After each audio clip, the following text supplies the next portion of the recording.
Nakalasat ti maysa a lalaki kalpasan na pinaltopaltugan da ti manin adu adaras iti sanpay a mabigbig a masuspecha. Ti biktima ket managan Eduardo de Guzman alias Kojak agtawen ti 47 addaan ti asawa nga agnayad iti sitio Baldi Barangay Bantaway San Vicente Ilocosur. Sigon ti investigasyon ti kapulisan iti ili a San Vicente ti biktima ket madama nga agtugtugaw iti sango ti balayda ket kella atlatan nga pinaltopaltugan ti dua a lalaki asaan pay a mabigbig nga nakalugan ti motorsiklo. Ni de Guzman ket agsagrap iti maysa atama iti buksit talomet ti akin kanigid nga sakana. Iti mapapati nga 9mm basar iti sangapulo a kapsula a narekobre iti kapulisan. Iti natakamat nga ili. Ti biktima ket na itaray ti balay pagagasan. Dayta tinakunan ni Police Inspector Nilo Racuma.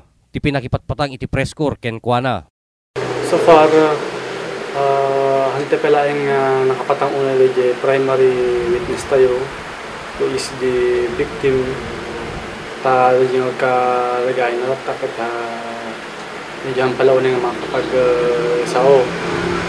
In-interview tayo dito kakabagyan na dito asawa, anak tinda dito karuba na kita kadakwada iti makai tudo no sino dato nang paltok kin dato biktima ang Eduardo de Guzman. Araramiden amin nga kabailan iti kapulisan iti natakamat nga ili. Tapno nadardaras nga makimeg dagiti masuspecha no anya iti katatao daytoy pan nakapalpaltog ti biktima. Hantayo mat nga siguraduan nga may bagak lang, may bagami lang in behalf of San Vicente Police Station. Aramiden mi amin nga makaya mi makitinulong kami kada ti pamilya ti biktima kada ti amin nga makatulong kinyami tapno aramiden mi nga masolbar dato yung kaso. Kapuanan ta saan pe nga nagsaw ti nagbalin a biktima agtultuloy lata ti investigasyon dagiti kameng iti kapulisan. Tawag mat iti record ng dakes kriminal no kadati napalpilan.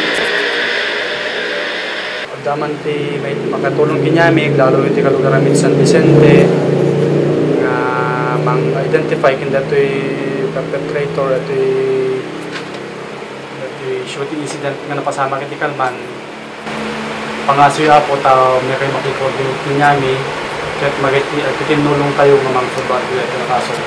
Dakkel a kapanunutan iti kameng iti kapulisan iti ili a San Vicente no anya iti motibo ti pammaltog ken ti biktima ani de Guzman. Taawan met ti anya a records ti opisina iti kapulisan ken kastamet nga awan iti nasao a barangay. Para iti press corps, Ryan Pardo.